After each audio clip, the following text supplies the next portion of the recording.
Livro Reportagens de Além Túmulo. Espírito Humberto de Campos. Psicografia de Chico Xavier. Lição de número 1.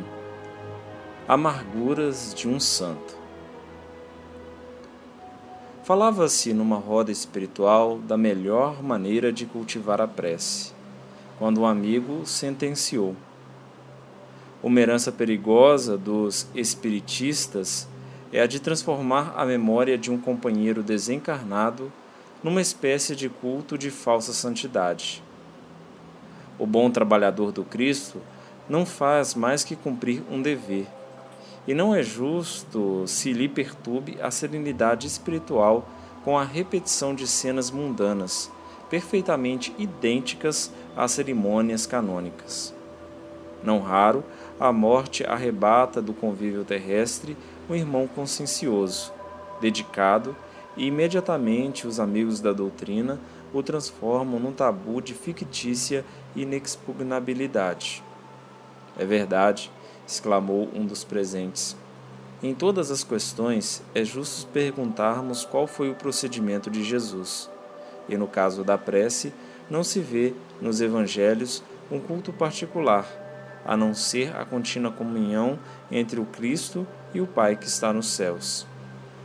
Um ex-padre católico, com o sorriso da bonança que sempre surge depois das grandes desilusões, acrescentou em tom amistoso: é razoável que os homens do mundo não interrompam as tradições afetuosas com aqueles que os precedem na jornada silenciosa do túmulo, conservando nas almas a mesma disposição de ternura e de agradecimento na recordação dos que partiram.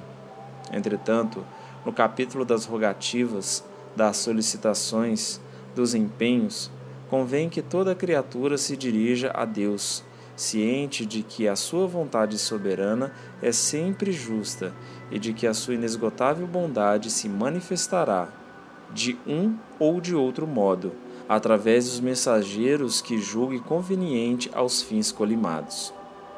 Em minhas experiências nas esferas mais próximas do planeta, sempre reconheci que os espíritos mais homenageados na Terra são os que mais sofrem, em virtude da pouca prudência dos seus amigos.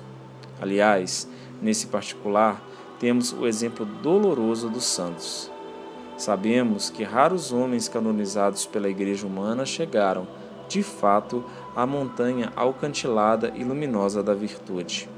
E essas pobres criaturas pagam caro, na espiritualidade, o incenso perfumoso das gloríolas de um altar terrestre.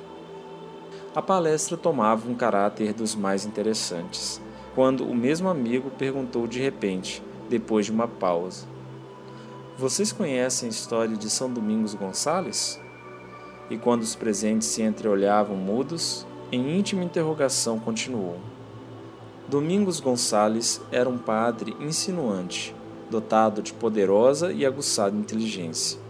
Sua carreira sacerdotal, dado seu caráter flexível, foi um grande voo para as posições mais importantes e elevadas. Dominava todos os companheiros pelo poder de sua palavra quente e persuasiva. Cativava a atenção de todos os seus superiores pela humildade exterior de que dava testemunho, embora a sua vida íntima estivesse cheia de penosos deslizes. A verdade é que, lá pelos fins do século XV, era ele o inquisidor-geral de Aragão. Mas tal foi o seu método condenável de ação no elevado cargo que lhe fora conferido, que por volta de 1485 os israelitas o assassinaram na Catedral de Saragossa, em momento de sagradas celebrações. O nosso biografado acordou, no além-túmulo, com as suas chagas dolorosas, dentro das terríveis realidades que lhe aguardavam o espírito imprevidente, mas os eclesiásticas concordaram em pleitear-lhe um lugar de destaque nos altares humanos e venceram a causa. Em breve tempo, a memória de Domingos transformava-se no culto de um santo, mas aí agravaram-se, no plano invisível, os tormentos daquela alma desventurada. Envergonhado e oprimido, o ex-padre influente do mundo sentia-se qual mendigo faminto e coberto de pústulas. Nós, Porém, sabemos que as recordações pesadas do planeta são como forças invencíveis que nos prendem à superfície da Terra. E o infeliz companheiro foi obrigado a comparecer, embora invisível aos olhos mortais, a todas as cerimônias religiosas que se verificaram na instituição de seu culto. Domingos Gonçalves, assombrado com as acusações da própria consciência, assistiu a todas as solenidades da sua canonização, sentindo-se o mais desgraçado dos seres. As pompas de acontecimento eram como espadas intangíveis que lhe atravessassem, de lado a lado, o coração vencido e sofredor. Os cânticos de glorificação terrena ecoavam-lhe no íntimo como soluços da sombra e da amargura. E desde essa hora intensificaram-se-lhe os padecimentos. Sua angústia agravou-se, primeiramente em virtude da nova posição do círculo familiar.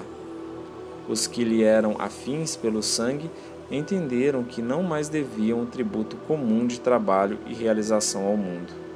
Como parentes de um santo, não mais quiseram trabalhar.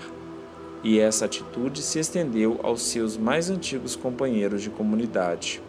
Os poucos valores da agremiação religiosa a que pertencera desapareceram. Seus colegas de esforço estacionaram voluntariamente na preguiça criminosa e no hábito das homenagens sucessivas. O grupo havia produzido um santo. Devia ser o bastante para garantia de uma posição definitiva no céu.